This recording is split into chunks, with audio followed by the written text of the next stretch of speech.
What's up, guys? In this brew shoot, we're gonna talk about banned substances. And I know what you're thinking. All the CrossFitters out there on the sauce, they're on the juice, right? They're pumping up the needles and sticking them in places that a performance sport athlete really shouldn't be doing. But the truth is, that's not the case. And I think this has been something that has always been speculated, and it's always been something that people have doubted when they see the physique of these women and they see the physique of these men. And then you start to tie in the physical capacities that they start to develop over time when they're exposed to constantly varied functional movements executed at high intensity. And they combine it with a great diet. And they combine it with a really strict recovery regime where they're sleeping 8 to 10 hours a day and they're getting their soft tissue work and they're seeing chiropractors a few times a week. I hope that as I describe that, you guys can start to understand the validity of the majority of our competitors out there on the floor. Now, notice, I'm not totally cutting out that there are not people out there taking drugs that are on the banned substance list, because I do believe that this is something that we will always fight against. But if you guys look all the way back, honestly, into 2007, 2008, and the origins of the sport and the CrossFit Games, there were always people that were kind of like, oh, that guy's on this and that person's on that. And people just keep getting fitter. We continue to push the limitations. But here's what's messed up, is people outside of our sport look into our sport and they assume that everyone's on steroids, when the truth is clearly that you've never met anyone from our sport in person. And I say that because if you look at these men and these women, when they're not so vascularly dilated and they're not in the middle of a workout and they don't have their abs like popping out of their skin and their sweat-drenched body going through heavy cleans, like you see that actually they're not that big. And they visually don't look the same that they may on video and or in pictures that you see of them on social media. To be honest with you, when you get that physical arousal from the high intensity of the training that we do or the competition that we do, a lot of people can look that way. But if you compare them to someone that have been on steroids for years, physically you just notice a pretty big difference.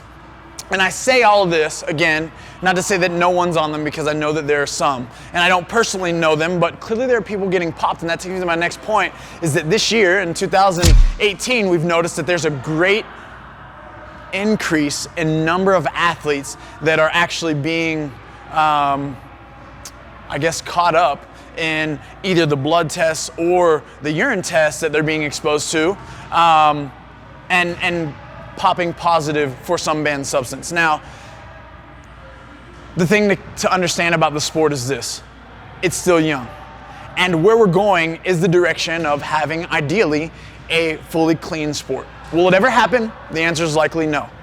Because there will always be doctors, there will always be scientists, there will always be people who are willing to experiment on athletes in order to see what is the next stepping stone. How far can they push? How can they mask this and or that drug? But from my experience within the sport, I've been a competitor since 2011. On 2012, I began to get emails. And those emails were quarterly throughout the year, where I had to tell CrossFit when I traveled, where I traveled to, my contact information, the contact information of my spouse, and they needed to be aware of how to get a hold of me and how to locate me for the randomized drug test. Now, from my understanding, I don't know what the list looks like of people that are on the list entirely, but everyone that was on my team from 2012 on was also on the list. The majority of the individual athletes are on the list, if not every one of them.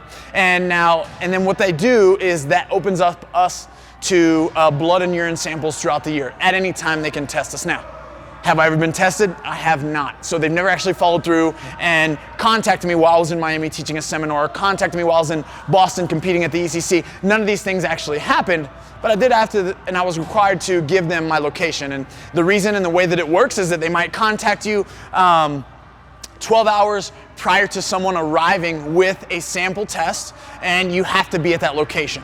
There have already been competitors in our history that have failed to show up to those locations or failed to give CrossFit even their specific location, and then they were somewhere else, and then there was this blurred thing. I think they maybe got a warning, and then if they didn't follow through within the next day or the next 2 days or the next time they were home, there was a penalty. And a lot of times that means a year missing of competition. But my point is that they're actually trying to make ways for the sport to be a cleaner sport and make it harder for athletes to cheat.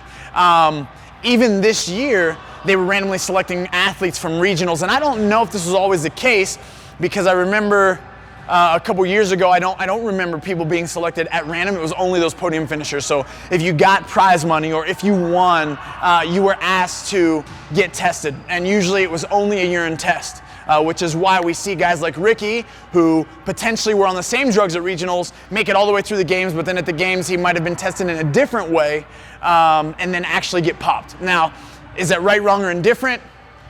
Behind the resources that CrossFit has, you have to understand that it is an expensive test to test both blood and urine all the time. So if you're out there and you're like, well, why don't they just test everybody and why don't they do it all year? Well, it's because it's a lot of money. And to do that, there has to be strategies in place. They need to probably create a partnership that would do it at a lower cost. It would probably be something that's smart for a business that does things like that, because then they could be associated with CrossFit, making it a clean sport, and then other sports would come look after them as well. But the idea is that they are going to start to make blood testing and urine testing something more regular for a mass group of the competitors. And I think this will be our answer to the PEDs that are being not tested right now, or not consistently tested for right now.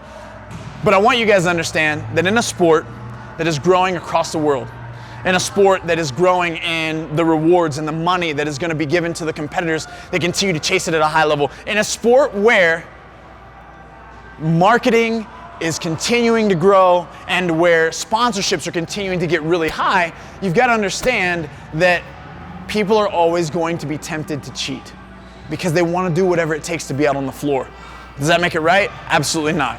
There's no way in my mind that I could ever rationalize making a decision like that. That's because I'm a real competitor, though. Real competitors understand that it takes hard work and commitment the right way to make that effort worth it. If you're finding the easy way out or you're taking a shortcut, whether you win, lose, or draw, you're cheating the system. So banned substances are always going to be a part of our sport.